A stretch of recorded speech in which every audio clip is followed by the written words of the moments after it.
Welcome to the Spark webinar on utilizing our new Spark Python library to access Spark infrastructure.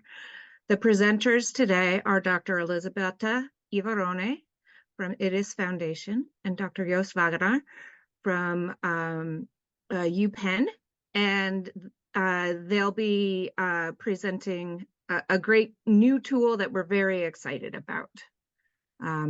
Take it away, Joost.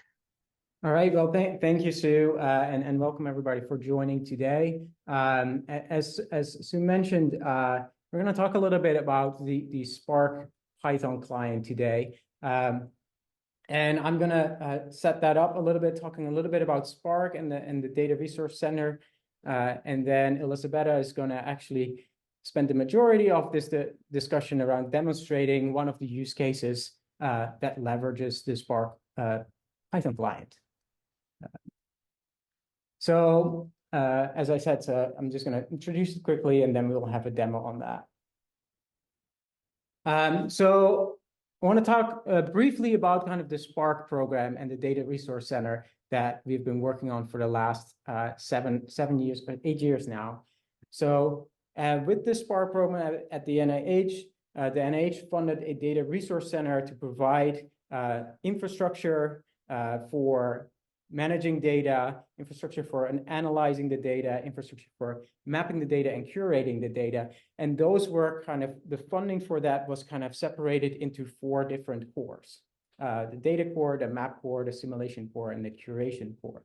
And so this infrastructure, the Data Resource Center, is comprised of a number of different platforms that were independently developed across academic institutions, nonprofits, and for-profit companies.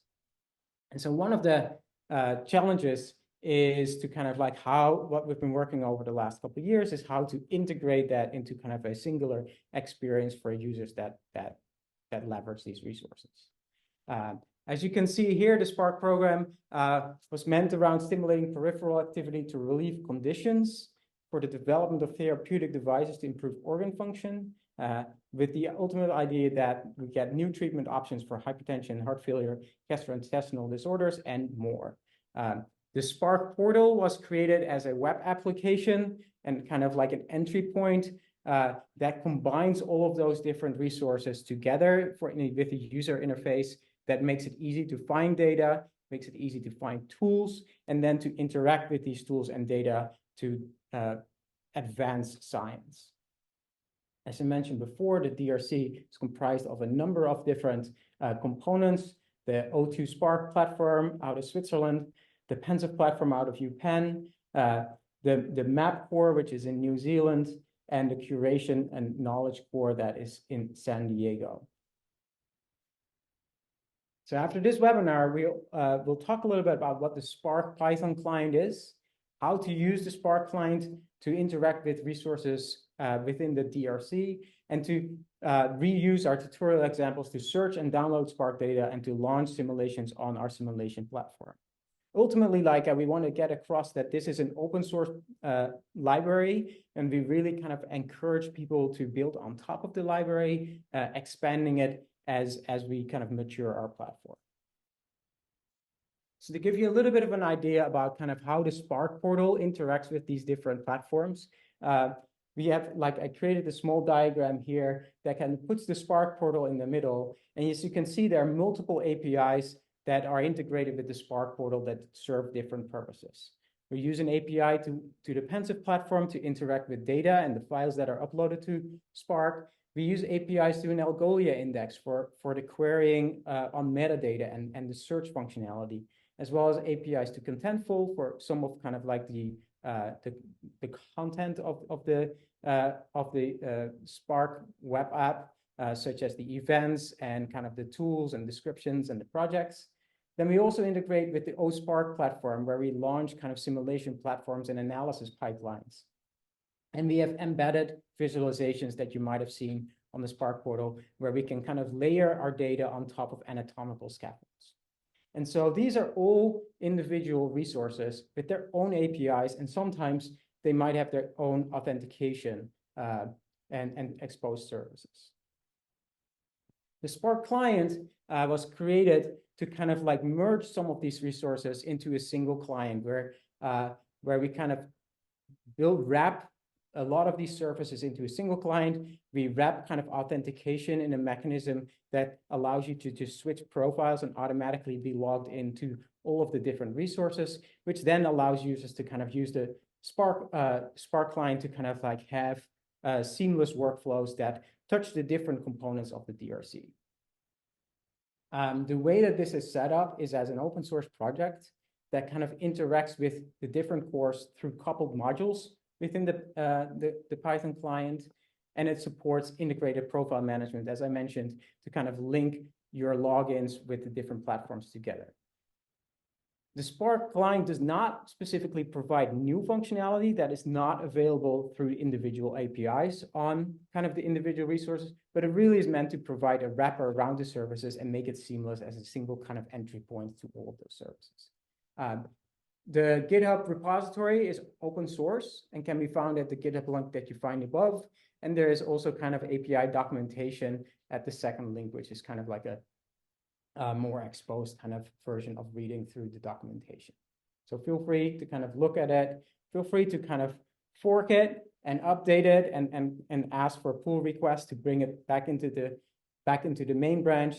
We will review anything that comes in, and we would love to kind of have external people contribute to this code.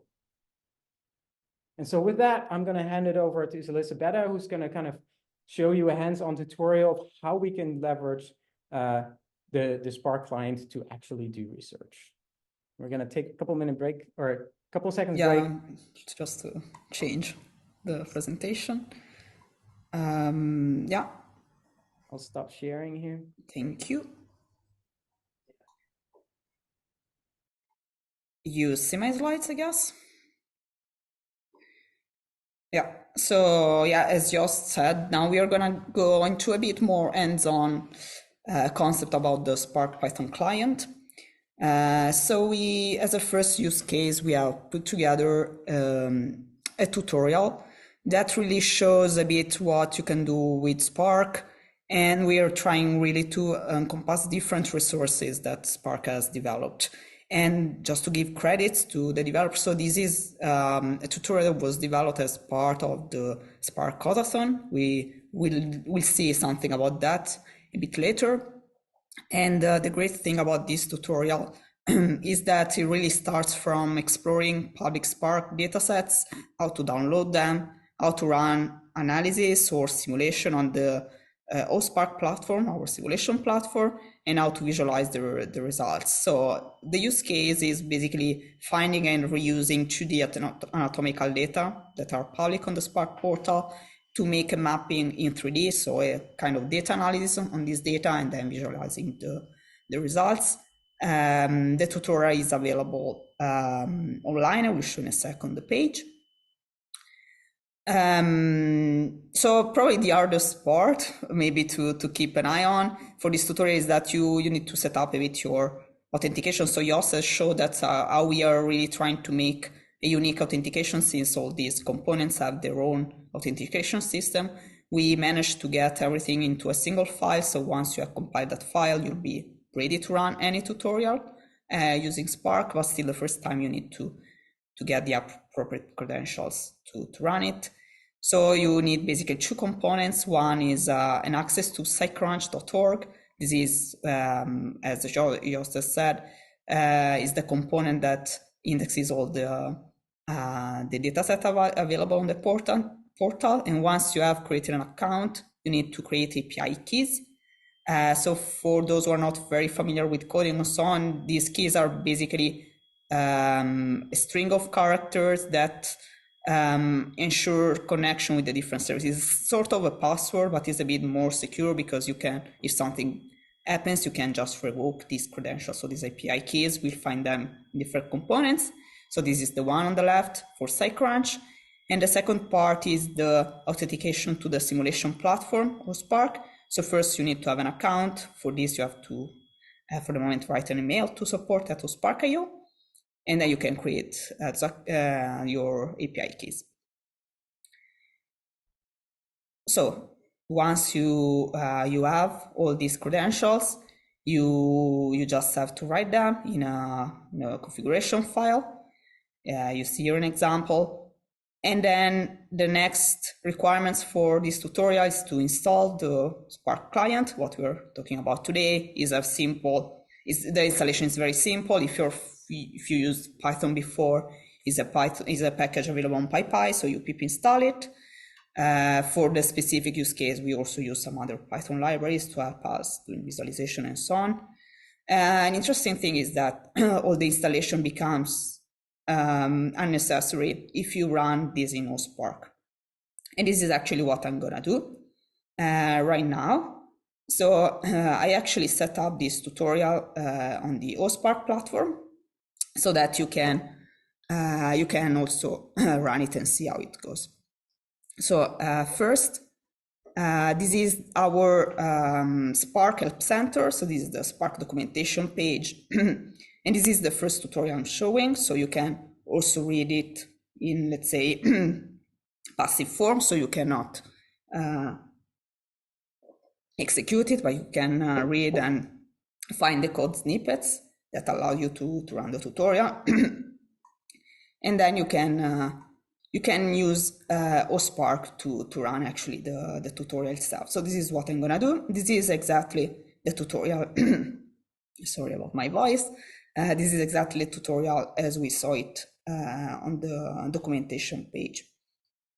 So as said before, we set up ourselves. So we create this configuration file, and here I'm gonna show you how it looks. Of course, I didn't put my credentials, so no one can copy them.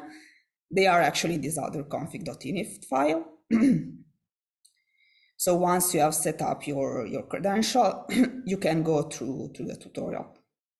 So the first thing we are going to do is to connect with the Spark Python client. I'm going to run this cell.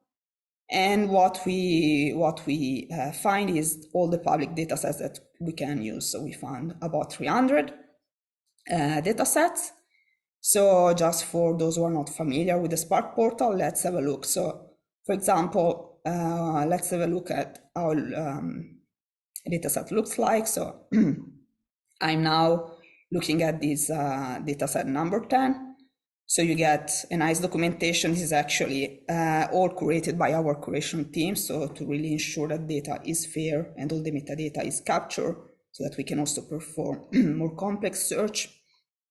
For this particular case, we are interested in retrieving some of the files. So normally researchers upload primary files, so like, for example, microscopy images or electrophysiological recordings.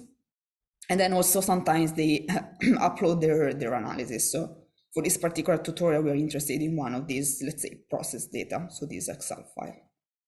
So let's go back. So in this particular use case, we are interested in these three datasets. So dataset 10, we get the number actually from here.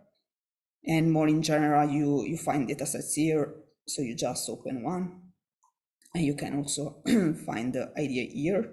So this is, let's say, that you explore the portal, you find interesting datasets. So by going to the UI. So here we can see, we can use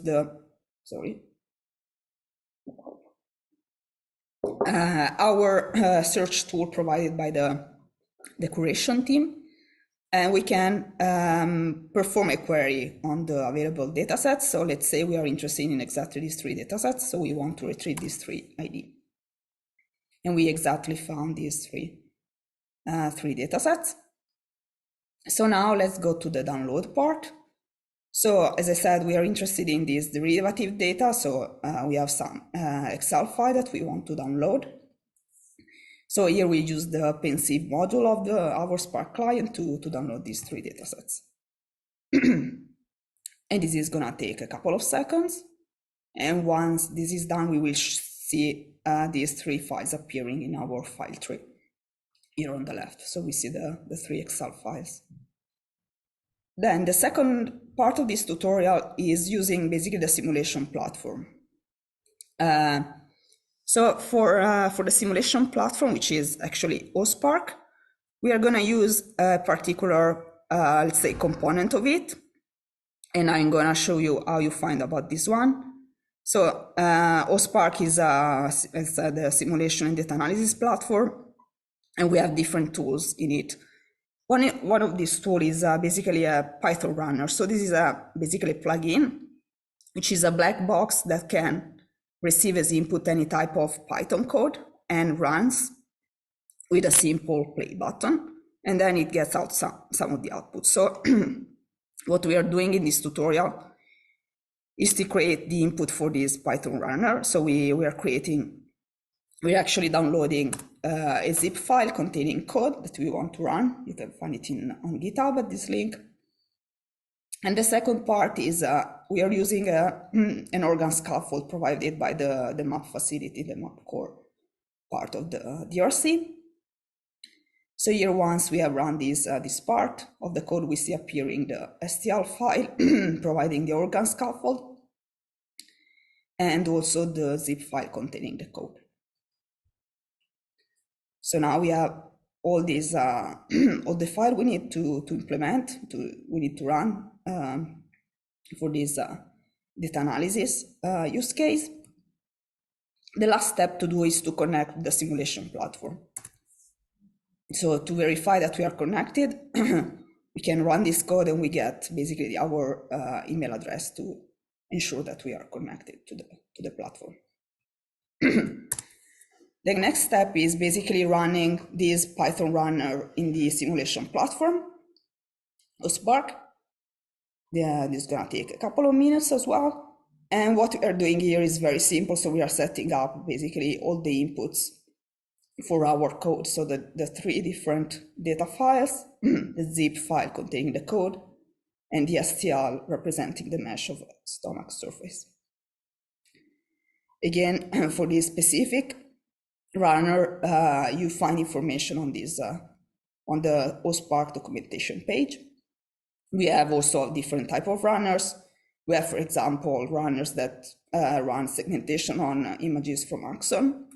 This can be run in a very similar way. So once you understood the pattern here, this is going to be very similar. Once this is run, 100%, we will see an image being produced and we can visualize it. So here we see a static image of the surface mesh of a rat stomach and the three different data points that we have downloaded from the portal. So this is that's it for the hands-on part. And I just have a few other slides just to maybe tell you a bit more on what's going on. So behind the scenes, so hopefully you get really a smooth user experience going from one component to the other using this single Python client.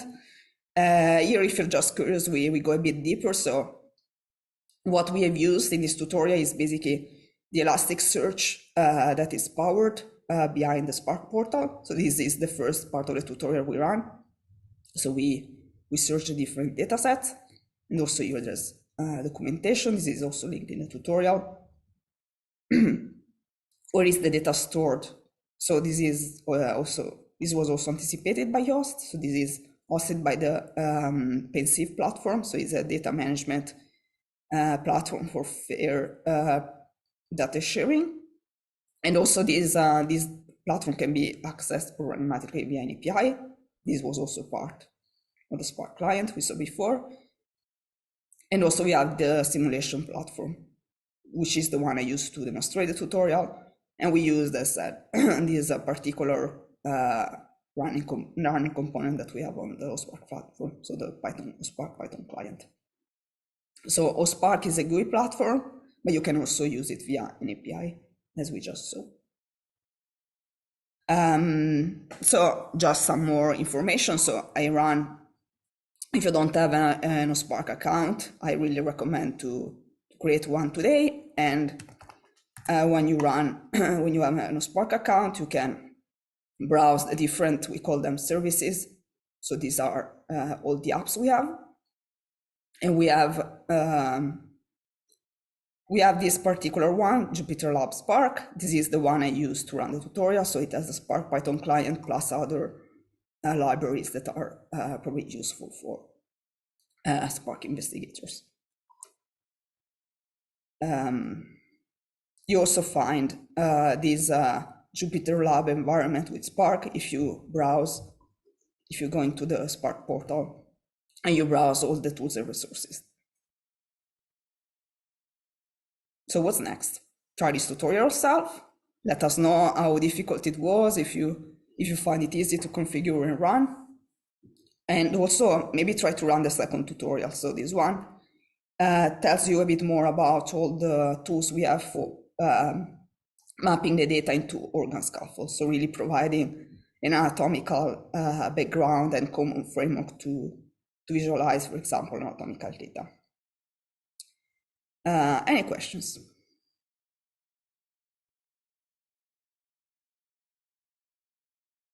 Thanks, Elizabeth. That was great. Thank you. Apologies for my voice.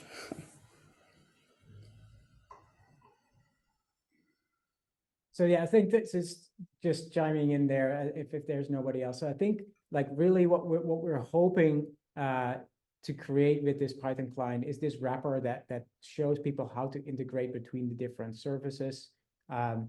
We continue to kind of explore that, kind of like how we can improve that, how we can make some convenience methods on top of the APIs that exist that kind of like tailor specific to asking scientific questions. And we really hope kind of that people will start to adopt it and people start telling us kind of like what works and what doesn't work. One of the things that I think we have another slide following this where we hope to apply this, as you can see in the icon for Suit Happens picture, is that we have a codathon coming up that I would definitely look into if I were you. So we have it's coming up in August, I believe. We have $50,000 in prize money for people that can build tools on top of the Spark portal using the Python app or using other tools. It might be a great opportunity for you or your students to kind of enter in something that can be pretty rewarding. And then if you have any other questions for us, like let us know or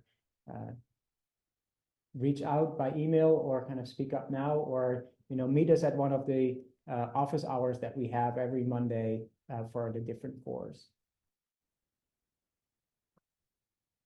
Yeah, so please sign up for the webinar, for the codathon if you haven't done so today. And yeah, that's also the first time we really have the Spark Python client out, so there's really big chances to make some cool project with this new library.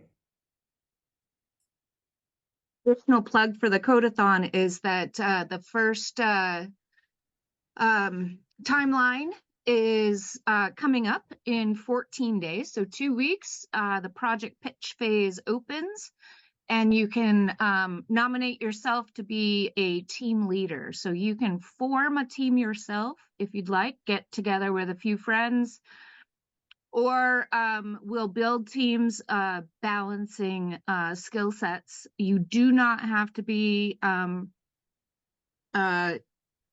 coder to participate in the codathon. We really encourage folks who have interests in all areas, especially in the biological sciences, to lend a practical application to the projects that are built. But we hope to see you many more times,